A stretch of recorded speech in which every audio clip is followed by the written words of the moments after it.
in tighter times, empowering community groups, neighborhood groups, local student groups, really empowering them and enabling them to use their energy, not saying it's my way or the highway, but letting them figure out how to solve problems. I think those are the beginnings of this. My hunch, though, is some place is going to figure this out. You know, some place somewhere in the world, maybe it's Bandung, maybe it's Detroit, maybe it's Sherbrooke, Quebec, where I'm going to be on Friday. Who knows where it is? Some place is going to figure this out, and then they're going to get a first mover advantage. Some place is going to say, no, we can break with this past way of organizing ourselves. And I liked your idea of reinvention, revitalization, making the old and reprogramming it. We blame the politicians for that. And of course they're guilty. They always are. But in fact, maybe it's up to us to come up with some institutional device or framework or set of principles where they can give the money to the content, the programming activity, without being held guilty if it doesn't work every time. Because that's their fear. They're funding stuff that may not, you know, some have been more successful than other stuff. And therefore they say, we don't want to fund that, that's too complicated. If you were, in fact, drawing up a plan for, as Doug would call it, world domination, and really making this transformation, Charles, you've begun to put pieces in place. I mean, you've all laid out what you think the preconditions are for the creative city. You've begun to talk about advocacy and evidence building. You talked about working with places to implement projects with this new paradigm, and then orchestrate projects, getting enough of them so that we can see the collective opportunity. What else? Let me just jump in, and I think to give everybody in the room a little context, from the time we met, it's not that long ago, right? No, when you and I met. No, that's true. I'm amazed at the progress we've made. Everybody in this room. I mean, if you had asked me when we met, which less than a decade ago, if we actually could have a worldwide conversation with Charles and John's work and lots of other people's work, I mean, I'm just flabbergasted. You know, when I wrote Rise of the Creative Class, I thought, would anyone actually take this seriously at all? And I mean, would it sell 10 copies like my other book sold 10 copies or 100? I am literally flabbergasted that we could have a summit now and bring people from Detroit, and I met people from all over the world. So, and the other thing that I think is our real opportunity now is which we didn't talk that much about, is now with the current system of unbridled market financial capital quite obviously broken. There is this huge search worldwide for what comes next. And you know, in the crisis, all things become clearer. As Paul Romer once said, a crisis is a terrible thing to waste. A crisis is a terrible thing to waste. So I think we have this incredible moment now, because of the momentum we've built, to shift the debate in our terms. And no less a person, whether you agree with him or like his company or not, than Bill Gates. What does he call this next stage of capitalism? You call it economy, you call it city, I call it class. He calls it creative capitalism. So he took the same adjective that somehow we all figured out, and he has a different noun, probably, well, an equally good one, we'll say, creative capitalism. And I think our real challenge now is to inform that and to use this opportunity to inform that. What would this new model of capitalism be if it's going to be sustainable and reasonable and functional? And I think where we make real traction is saying, no, it's no longer a national model, like the US versus the UK versus China versus India, right? This moment of world domination. It's actually a series of very local models, right along the lines of your discussion, that are adapted to local conditions. So there's a general framework of creative capitalism, but Detroit's version of creative capitalism is different than Pittsburgh's, is different than Buffalo's, is different than Shanghai or Bandung's.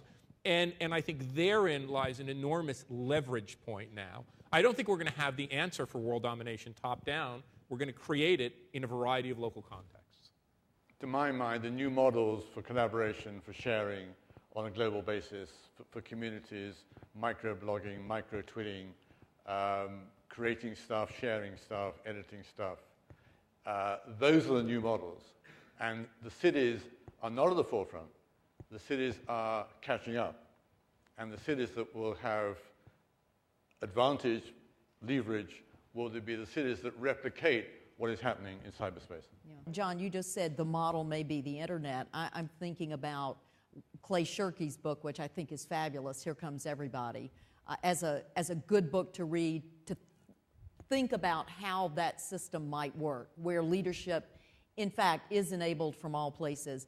Anyone else want to recommend something other than your own work that... Well, can I... Yeah, I would certainly recommend Richard's and Charles' just one book. Just one book. These but the people point are about busy. the internet is that there are no leaders.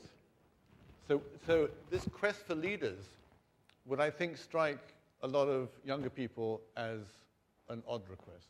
I have 3 books. Oh, 3 books. One is you cannot not read Jane Jacobs' The Economy of Cities, which makes exactly the case John was making, that a city is a complex adaptive system, and that it looks, even though we didn't have the internet, it looks almost just like what we think of as the internet. My dear friend Don Tapscott's book, Wikonomics, which, as best Don can do, my neighbor too, as best Don can do, tries to explain or put parameters on how this system works. And then Peter Drucker's book on the post-industrial society. I think those 3 books, in addition to everything we've tried to write, are fantastic. In terms of the constraints on the system, I think what's happened, though, is that our societies have become completely split. And I talked about this a little bit, but the fear of all of the successes of emergent, self-organizing, open, self-expressive cities, and one of our friends calls this the vacuum cleaner. The way they vacuum cleaned in many young people and immigrants and attracted all this energy have made people who live outside them very fearful. And what I think our biggest obligation is that we have to stop that fear. We can say, oh my God, the other people don't get it. But I think if you just look at this election in the United States, there is an enormous obligation of people in urban centers to reach out and try to deal with that fear and anger and resentment. Because if not, there's nothing you can do when the society is cleaved in 2 pieces. And that, I would say, is the biggest question. How do we build a more inclusive, cohesive society where people can share an agenda rather than say, nope, we don't like you, and no, we don't like you? Is that question, you often get very inspirational people at the top, but then the question is, and this is why I'm interested in the creative bureaucracy, where the actual projects get made is at level 3, 4, and 5. And the rule system, that's why I'm interested in the dull stuff, because it's really, you know, when you were talking about Chicago, we were having, you know, in Chicago that time, your mayor was saying, you know, a lot of the things I want to do actually are forbidden by Illinois law. Even though they're supposedly the right thing. So if we did actually a rules and regulations audit in relation to the intentions we're having about creative places, you'd find there's so much clutter and sedimentation that you'd actually have to get rid of. So there's a lot of stuff, invisible work, that I believe needs to be done. Said, let's pretend there are no rules. Let's reinvent them again. Now, what he did is this shift that I've talked about prescription, being absolutely precise. You need to do this in 3 meters, and a lot of stuff is clutter like that, and said, what is our intent?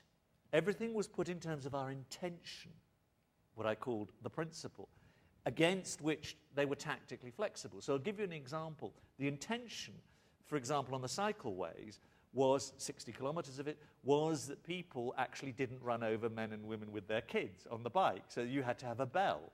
So the bell, initially, you used to get fined $89 for not having a bell. So if I say, Richard, you haven't got your bell, $89, you're negative about the next thing. The administration of that $89 cost $120. So he said, this is ridiculous. I'll spend $180, 101.5 fines, on buying 100 bells and 12 screwdrivers, which he then gave to each of the rangers. So now what happens, I meet Richard, I'm a ranger, and I say, you haven't got a bell. Oh, I've got a present, and I've actually got a screwdriver. What do you want, a fine or a bell? So far, not one person has wanted the fine rather than the bell. Now, the difference is, with finance capital, the more you spend, the less you have. With social capital, because if you're nice to me, I'm likely to be nice to the next person, the more you operate it and exercise it, the more you get. So that's a shift in the rule system, and there are many, many examples of that. Do you see what I'm saying? The intent is the key thing, flexibility about how you get there.